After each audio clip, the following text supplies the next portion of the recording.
side I'm on? No, don't kill.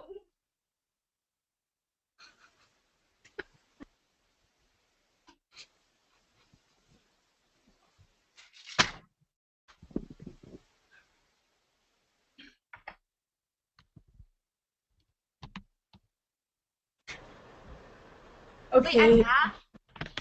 Yeah, you're Aff. Wait, are you When? timed? Are you Yes, I'm timed? timed. What? Tell me when. Say time What? starts. Say time starts now.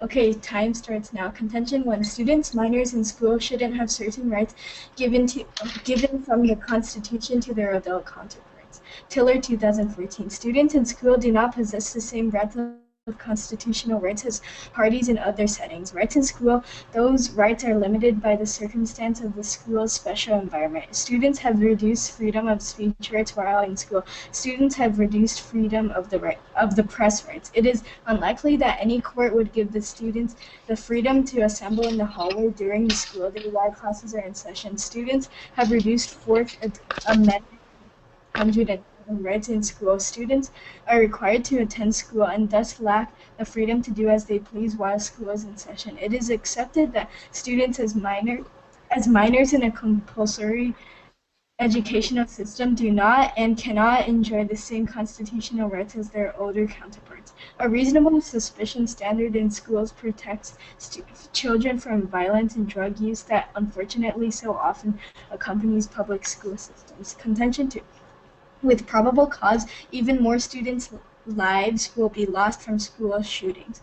Subpoint B, 2015. Since 2013, there have been at least 109 school shootings in America, an average of nearly one a week.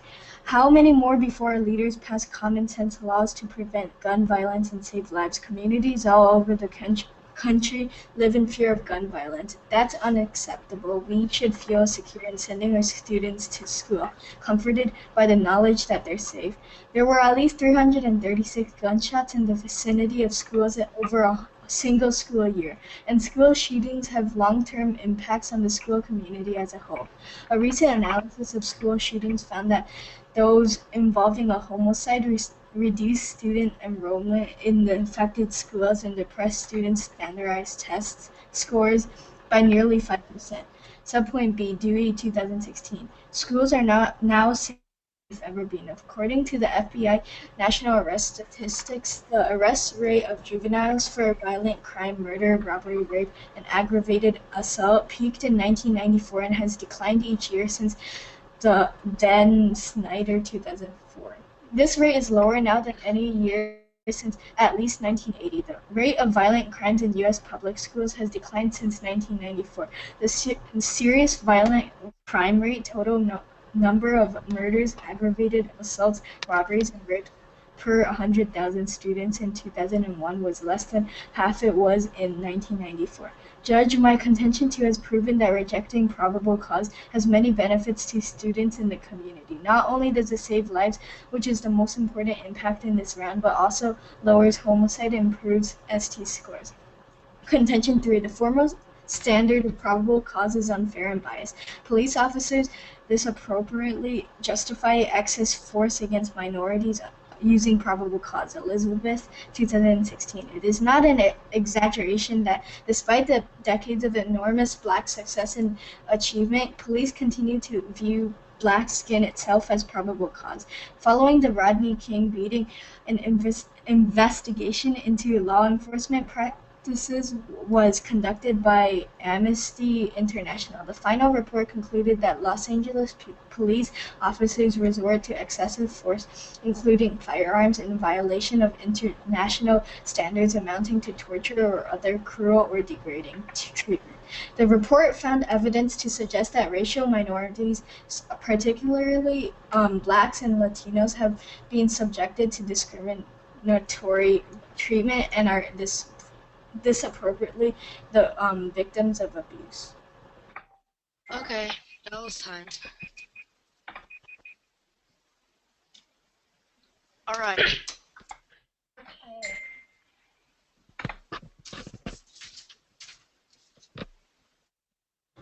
Do I start? Let's start. Okay, tell me when. Okay, time. Wait, do you see a criterion on the document? Evelyn, do you see a criterion on the document? What? Do you see a criterion on the document? No. Run the criterion that whichever side best achieves benefits for the U.S. Okay, hold on. Say that again. Whichever side best achieves the benefits for the U.S. Achieves the most benefits for the U.S. Yeah. Okay. Okay. Time starts now. My partner and I affirm the resolution framework. Criterion: whichever side best achieves the most benefits for the U.S. Observation 1. The safety of students and the bodily integrity right of a human should both count as big impacts in this round. Observation 2. The bodily integrity right given to a student by the Constitution should be the biggest impact in this round. Observation 3. Schools must strike a balance between the student's right to privacy and the need to maintain school safety. Definition 1. Oh, just kidding. Contention 1. Probable cause upholds the bodily integrity right of a human and prevents completely ridiculous student searches that violate that right. Subpoint A, Hill, 2015, from Duke University. The proposition that children have rights against unwanted bodily intrusions imposed upon them by state is relatively uncontroversial. The Supreme Court acknowledged minors' liberty interest in personal security, dealt with allegations that corporal punishments administered by school officials pursuant to Florida law were so severe and painful, including causing a hematoma in one student and depriving another student of the full use of his arm for a week. The court also recognized that the right to freedom from unreasonably bodily restraint was a fundamental liberty interest protected by the 14th Amendment. Children's bodily integrity right is violated when children are mistreated by a state actor, usually in the context of the school. Thus, though the scope of the right is unclear, there is little doubt that minors do possess a constitutional right to bodily protection against unwanted bodily intrusions that are imposed or mandated by state actors. Wait. Uh-oh. Yeah, I think you read. Go on my folder. Convention 2, Scrimmage towards 2016. More searches conducted under reasonable suspicion cause students to distrust their school environment, and a higher standard of proof corrects for this. There has been a marked increase in the number of school search decisions since the Supreme Court rendered its opinion in TLO in 1985. Starting with the first school search and seizure decision in 1966 and proceeding until TLO in 1985, there were in all 68 reported court opinions. This number had almost tripled to 173 opinions rendered in the 15 years since TLO. Most of the cases were heard in criminal as opposed to civil courts. This tendency to bring suit in criminal courts may reflect the fact that the object of most searches is usually illegal items such as drugs and or weapons. It may also show an increased tendency for school authorities to rely on the police when searches are conducted or to turn evidence of a search over to the police. Of all cases, 62% use the reasonableness standard articulated in the TLO decision as the highest legal standard when making the ruling. Contention 3. Sweet and Agin, 2015. An example of reasonable suspicion that justified a law search. In a recent case, a teacher observed a student smoking a cigarette in school in clear violation of the school rules. While talking with the student, this teacher thought she smelled marijuana, which the student denied. When later called to the principal's office, the student was asked to turn his pockets inside out, but there was no evidence of wrongdoing. The principal then searched the student's locker. In a pocket of the student's book bag in the locker, the principal found a pipe containing residue believed to be marijuana. The student was suspended from school and also found to be a delinquent child by the local juvenile court. Despite the student's claim that the search was illegal, the court found that the search was reasonable based on evidence provided by the teacher who had observed the student smoking and had smelled suspected marijuana. Thank you, and please vote Aff. Okay. Wait, which case did you run? Which Aff case did you run? Hold on, I need to fix it. 'Cause then My app case wasn't complete yet, so I had to. Where is it? Wait. Give me a second to edit it and actually make it a case and not random app cards I read. I thought you were gonna read my case. Your case isn't. You have a case? Yeah, it's in my folder. Yeah, he has a case. I thought you were using that. So I Why didn't you pre-flowed tell that. me? You wanna just use that flow? Like,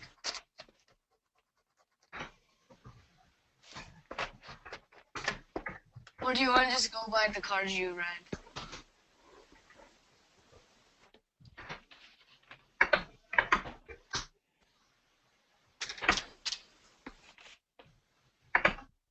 No.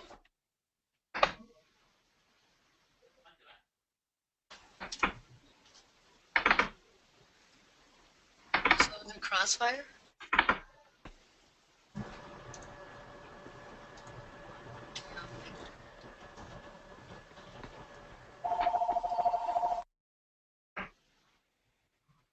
Yeah.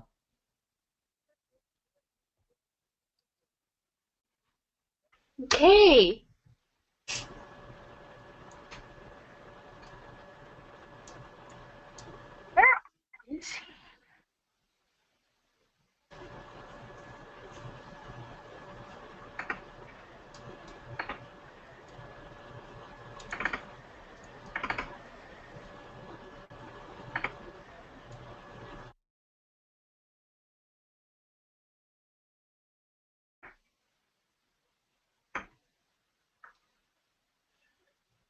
Okay.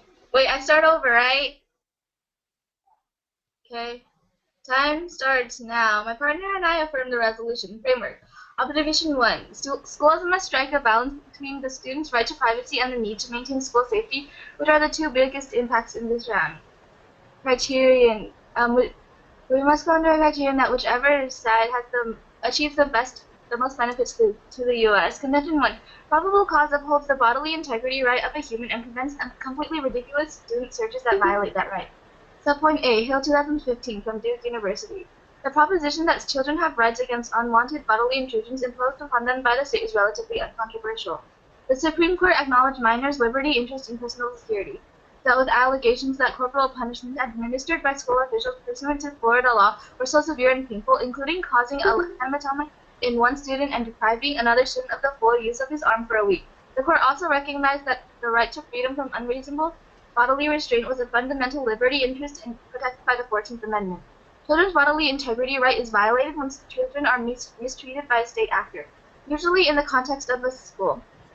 Thus, though the scope of the right is unclear, there is little doubt that minors do possess a constitutional right to bodily protection against unwanted bodily intrusions that are imposed or mandated by state actors.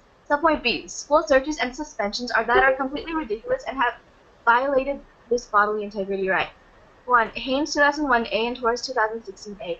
This incident clearly shows that school administrators have poor judgment in searches and that we can never assume good judgments from the people who search students. Overreaction to violence that ushered in zero-tolerance policies that led, for example, to the suspension of a 7-year-old Tarzana Elementary School student who was caught with an inch-long toy gun on a keychain.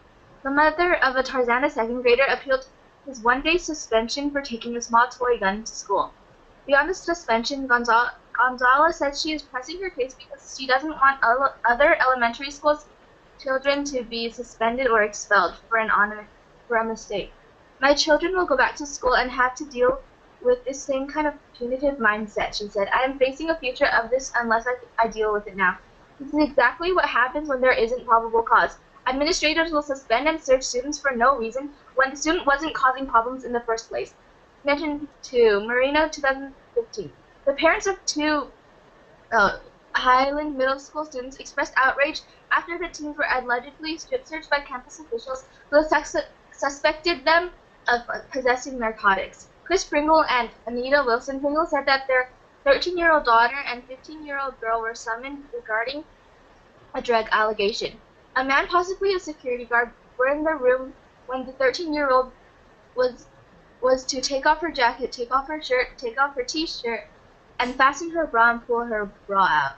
The 15-year-old claimed she was patted down by a male, according to her mother, Wendy Alvarado. The two girls were arrested on suspicion of marijuana possession, according to their parents, who dispute the allegation. Nobody deserves to be treated like this. What they did to these kids were so demeaning. Condition 2, the Fourth Amendment of the U.S. Constitution says that the right of the people to be secure in their persons, houses, papers, and effects against unreasonable searches and seizures shall not be violated, and no warrant shall issue but upon probable cause supported by oath or affirmation, and particularly describing the place to be searched and the persons or things to be seized. The Constitution rules everything that's considered unreasonable searches and seizures are a violation against the law. The Fourth Amendment will clearly not allow only reasonable suspicion to be provided as evidence. It even says that the only way a person in the U.S., regardless of age, can be searched is when the searcher has a probable cause. That's the only way. Any other way is a violation of the Constitution. Period. Contention 3. Probable cause saves just as much lives as the status quo. Probable cause to search exists when facts and circumstances known to the officer provide the basis for a reasonable suspicion to believe that a crime was committed at the place to be searched. There are many instances where a search warrant is not required. Common situations in which police are allowed to search without a warrant include when they have consent from the person in charge of the premise, when conducting certain searches connected to a lawful arrest, and in emergency situations which threaten public safety or the loss of evidence. Judge, this proof shows you that probable cause saves just as much lives as reasonable suspicion, or whatever my opponent is advocating for, because in an emergency situation, police officers don't need a search warrant. The real violation of bodily integrity rights is when school officials start doing ridiculous things, such as suspending a student with a toy gun, and when they strip search students with no evidence of them doing anything wrong. Thank you, and please vote for the affirmative.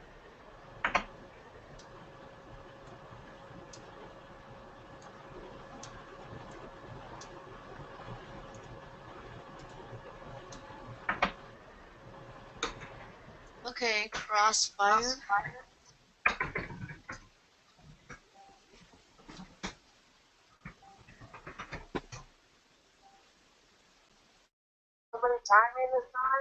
Yes. Time starts now.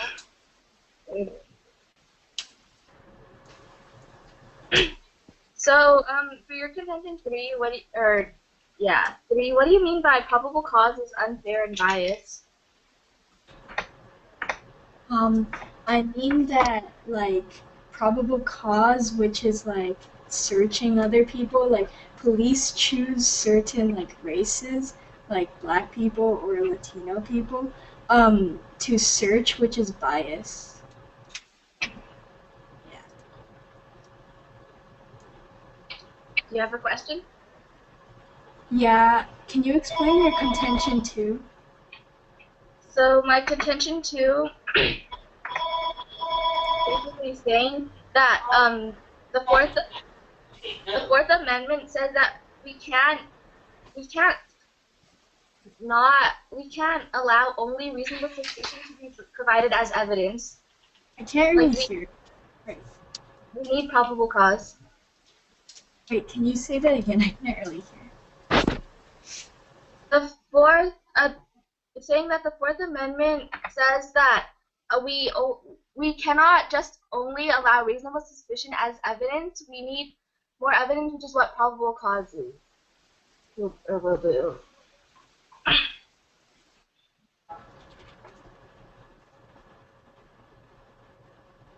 So, can you explain in your first contention how students have like reduced rights in school?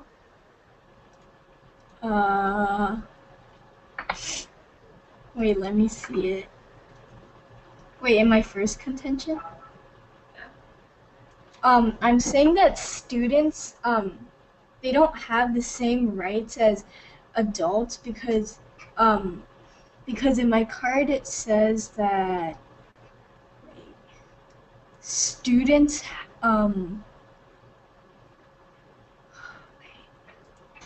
where is it?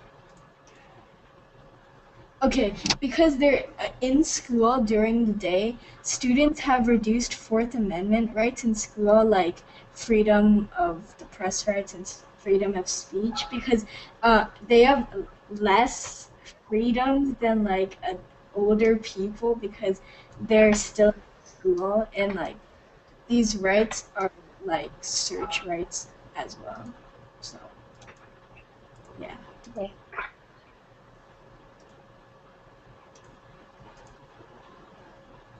Would you like to ask a question?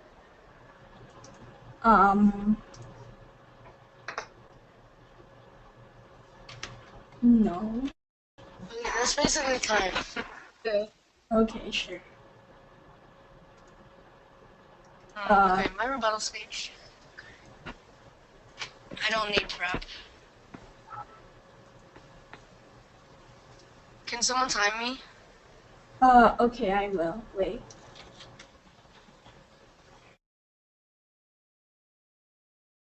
Josh, are you filming this? Wait, how long is this again? 4 minutes. What? 4 minutes. 4. 5? Okay. Okay, tell me when you're ready. Okay.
Alright.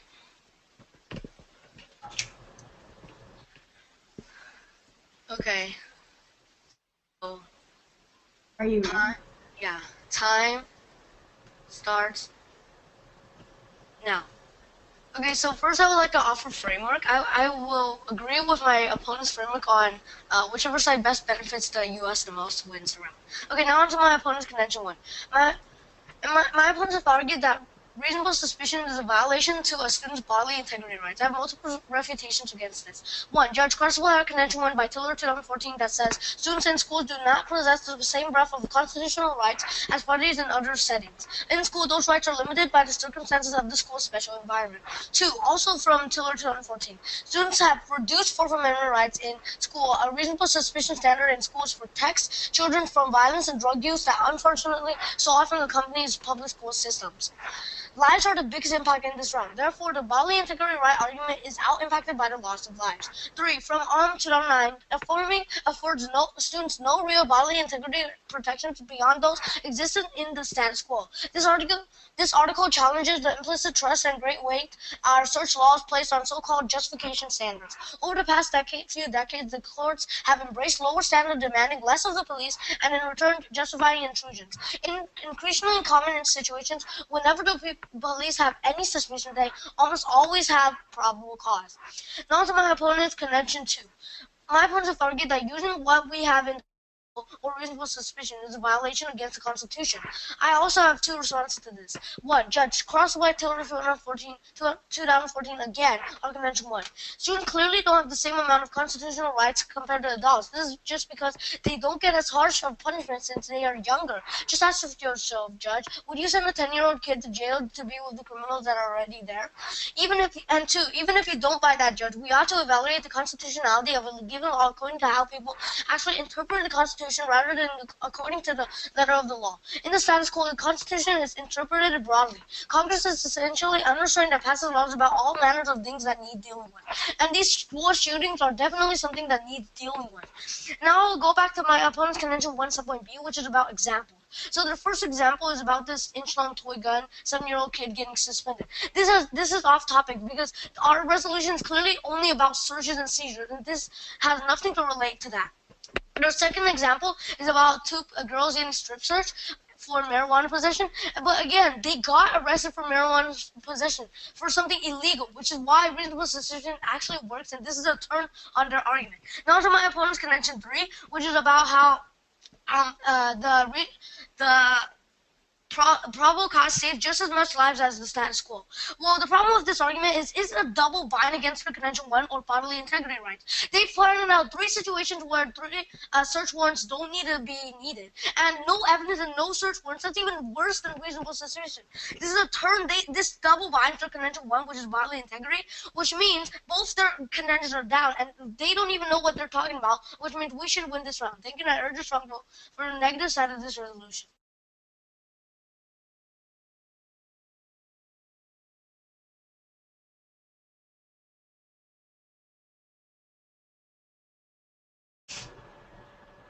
How much time was left?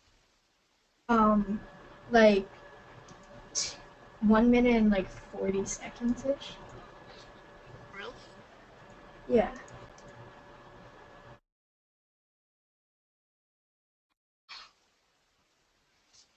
I thought I got like I couldn't get it all done.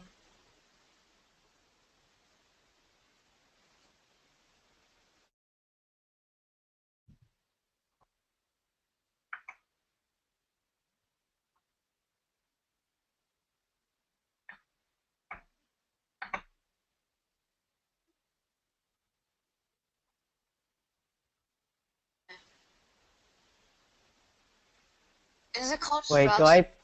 do I put the thing he's about to read on the flow or not?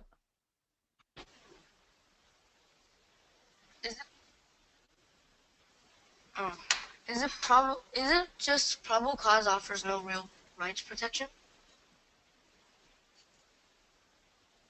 Okay.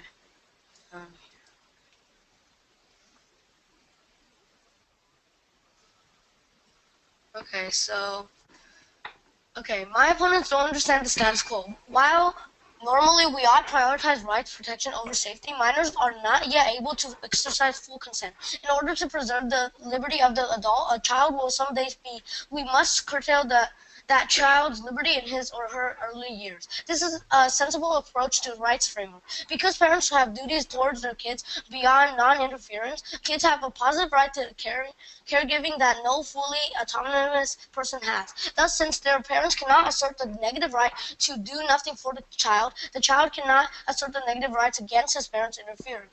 By extension, when the parents send their child to school, they do so under the reasonable expectation that the school will provide the regency that the parents would provide at home. Thus, searches can and should be conducted upon minors when reasonable, justified by suspicion. To the extent that the student's limited access to rights against search cause him harm, he need only wait until adulthood to exercise his full array of rights.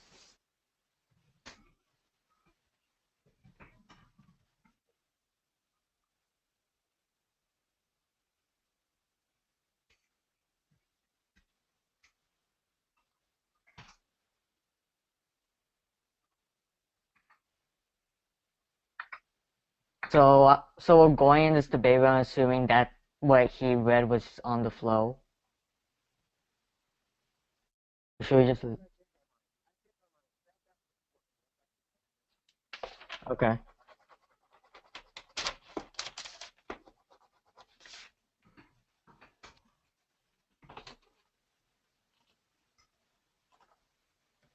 Okay, Brandon, just say time starts now. Okay.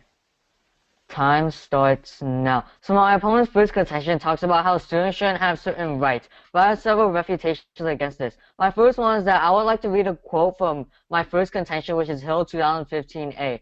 The proposition that children have rights against unwanted bodily intrusions imposed on them by the state is relatively uncontroversial. The Supreme Court acknowledged minors' liberty, interest, and personal security, dealt with allegations that corporal punishments administered by school officials pursuant to Florida law was so severe and painful, including causing hematoma in one student and depriving another student of the full use of his arm for a week. The court also recognized that the right to freedom from unreasonable body restraint was a fundamental liberty interest protected by the 14th Amendment.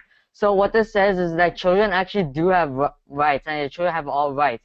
But my second refutation against this is an analytic saying that just because something is accepted, that it's accepted that students don't have certain rights in school, that doesn't mean it's actually right. So for example, let's just say Hitler killing Jews. Now that's an accepted pattern that Hitler would do, but is it the right thing? No. And because it's not the right thing, it's the same thing in this situation. It's not the right thing to deprive children of their constitutional rights just because the Constitution applies to everyone, including students. Now, to look at Contention 2, they talked about how probable cause saves more lives. Now, I would like to reiterate my third contention. When my opponents refuted it, they never actually addressed the main part of it, which is, all they say was a double bind. They never actually refuted the main one of it, which is that probable cause has the same impact as reasonable suspicion. And because of that, probable cause has the same impacts as the reasonable suspicion. Now, even if you don't buy that, Judge, I still have my opponent's reasonable suspicion has not provided a direct link to the statistic they gave on Contention 2 subpoint B. It just so happens that during that time, people were rejecting probable cause and that crime was being lowered. They never provided a direct link to show that reasonable suspicion actually had a direct impact on it and had a huge impact of that statistic lowering. Now, to refute the Contention 3 about racism, I have several quotes to read. My first one is that searches conducted under reasonable suspicion are much more biased. From Harvard Law Review, as many scholars have described, the burdens of increasingly criminalized public schools fall most heavily on racial minorities, children with disabilities, and children from low-income families. Studies show that racial disparities are largest with the offense, be it a violation of a school rule or a law. It requires a subjective determination that is something disturbing schools rather than weapon possessions. That subjective violations are disproportionately enforced against minority students could very well indicate that police in schools are more likely to have the reasonable suspicion raised against students. If the police are more likely to view a particular action as disruptive, if it is performed by a minority student, then if it is performed by a white student, then police may be more likely to view the behaviors exhibited by minority students as suspicious, even if no conscious racism is involved. Additionally, minority students are more likely to feel the full weight of student searches' practical harms because those students are more likely to face criminal charges for anything they found incident to those searches. Now, my second refutation against the Contention 3 racism argument is that warrants provide a check on the biases of school officials conducting searches. From Cornell University Law School, disqualification of justice judges or magistrate judges. Any justice judge, or magistrate judge of the United States shall disqualify himself in any proceeding in which his impartiality might reasonably be questioned. B, he shall also be disqualified himself in the following circumstances. 1, when he has a personal bias or prejudice concerning a party or personal knowledge or disruptive evidentiary facts concerning the proceeding.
cause.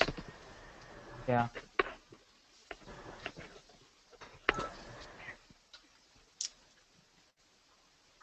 Time starts now. So what was your So can you clarify what your refutation against my third contention is, where you talk about the double bind? So basically, it is a double bind. That's what one of the things we pointed out to your contention one, because if there's three search warrants, if there's three situations where search warrants aren't needed, then that goes to show that bodily integrity. That's a violation of bodily integrity too. And also, we pointed out that you don't have any evidence that supports that probable cause is actually lowering violence or school shootings. We actually do, which is our contention 2 subpoint B. So now onto your Wait, but what's the causality or the correlation? Because it just so happens that you're rejecting it. Can you explain how it directly influences it, the statistic? Can you explain to me what that means? So I say in my rebuttal that there's no direct link. It just, like, let's just say rain fell on that day where the statistic lowered. That doesn't mean that the rain caused the statistic to lower. You never provide a direct link between rain and that. So it's the same situation here. You never provide a direct link to rejecting reject on how reasonable suspicion relates to the statistic lowering. Okay, I'm gonna go to my case, and it shows that. Well, what do you mean by there's no link? As in, can you explain how reasonable suspicion lowers the statistic? Okay, I can agree with you that we don't have that link, but do you have any, why do you say that probable cause saves just as much lives as reasonable suspicion? Because it's pretty obvious that if you have a lower standard to search people, you will find more guns, and you will prevent more school shootings, more lives lost. Okay, so what my contention 3 says, I'm just going to read the analysis of it again. Judge, this proof shows you that probable cause saves just as much lives as reasonable suspicion, or whatever my opponent's advocating for, because in an emergency situation, police officers don't need a search warrant. The real violation of bodily integrity rights is when school officials start doing ridiculous things, like such as the examples we gave. Well, we refuted your examples. And also, can I have a question? So, what did you refute against my contention? Refutation against my contention 3. Okay, so I read that warrants provide a check on the biases of school officials conducting searches, and that judges are the ones that give the warrants, and that he would be like fired basically if he would make an argument just because it's against race. And I have another one, but I can't explain because Crossfire is over. Wait, can he still explain it, like, or is that allowed in a regular round?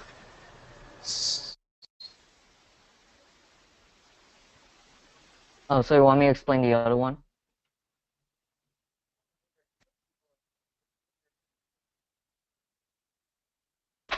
Okay. Oh, it says searches conducted under reasonable suspicion are much more biased. That's basically what it is, because the bias isn't because of reasonable suspicion or probable cause. It's mainly because of searches themselves, in which both reasonable suspicion and probable cause does.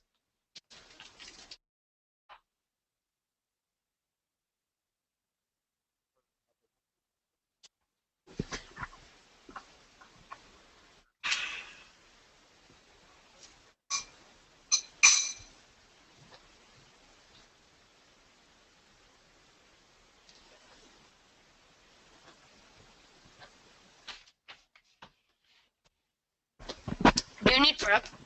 Not really. Yeah. Good. Just take running prep.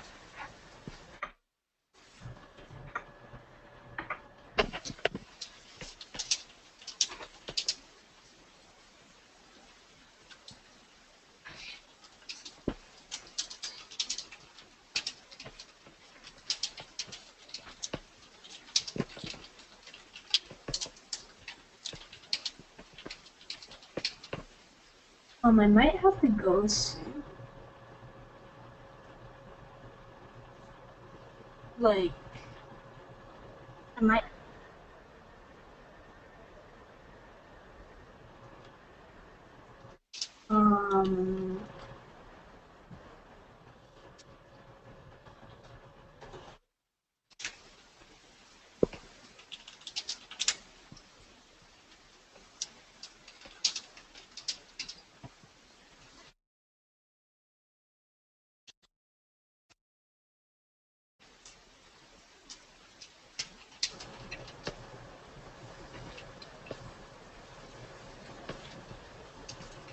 Wait, how much?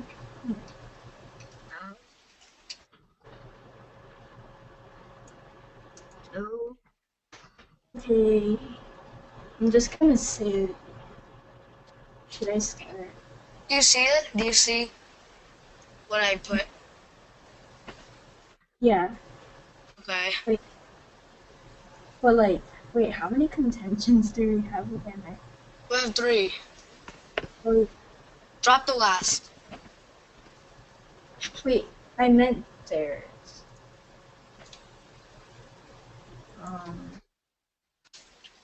Wait, they have 3 too.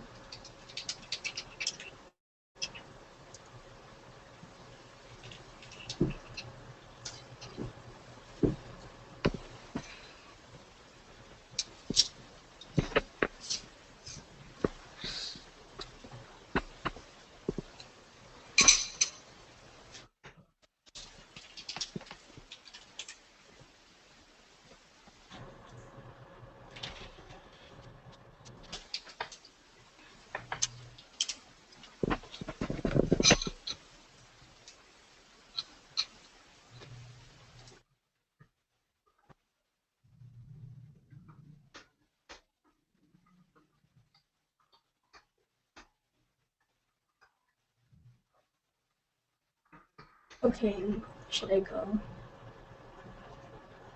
Okay. Say time starts. Start. So I'm going to review the case in which, like, their first contention about a student's right to privacy and the need to maintain school safety. Their contention 1 is down with our 3 warrants refuting it in the rebuttal speech, and bodily integrity and saving lives are the biggest impacts in this round, and we win both of them, as we elaborated in the rebuttal and the rebuttal speech. And for their contention 2, they said that they used our 3rd contention against our 2nd contention, but we already refuted it with the fact that they don't have any evidence and we do, which is basically how you prove your point. And so in this round, we so far are winning because we have the biggest impacts in this round, and we can back each impact up with cards and evidence. And wait, where is? Okay, so I'm going to read this card. My opponents don't understand the status quo. While normally we ought to prioritize rights protections over safety, minors are not yet able to exercise full consent. In order to preserve the liberty of the adult a child will someday be, we must curtail that children's liberty in his or her early years. This is a sensible approach to rights framework. Because people have duties towards their kids beyond non-interference, kids have a positive right to caregiving that no fully autonomous person has. Thus, since their parents cannot wait, did you say time? Yeah. Okay. Wait, I have to go.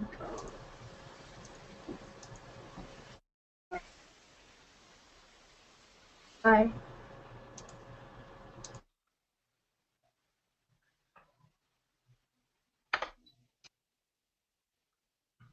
Okay, 3 minutes. Wait, oh wait, I forgot. Take that. Summary. Okay. Or summary. No, it's summary. There's some.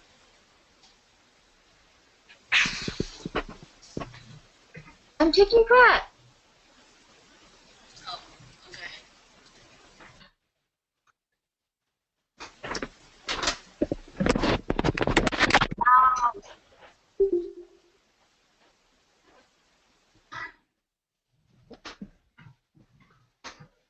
No. Thank you so much for answering me. I have to go like really soon, like right now. So bye.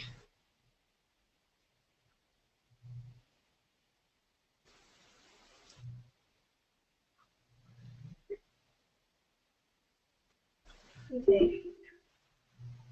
Okay. Time starts.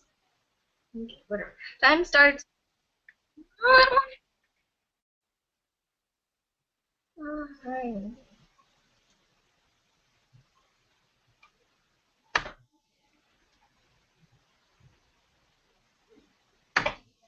Okay, time starts now. First, I would like to talk about the impact.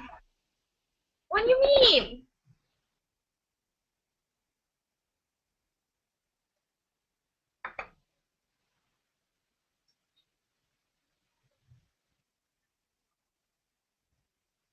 It's there.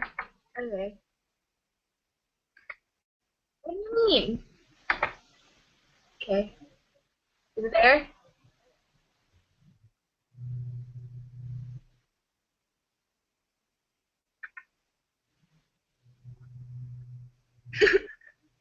Okay. Okay.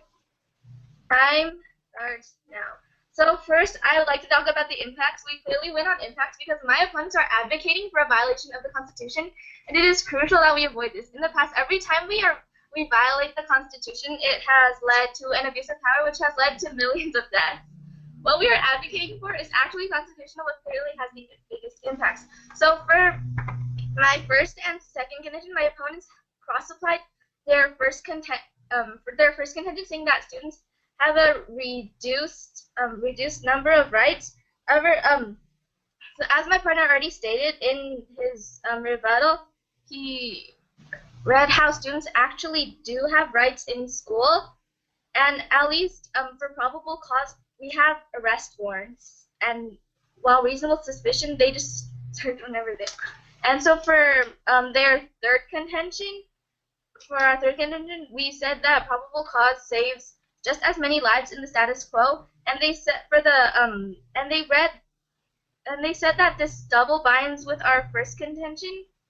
However, that's not true because you actually have warrants, and they didn't address the warrant, which is that probable cause saves the same amount as of people as reasonable suspicion, and it's actually constitutional, which really.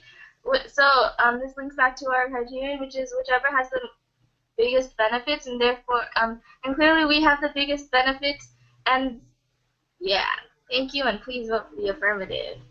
Wow, that was terrible, but it's okay.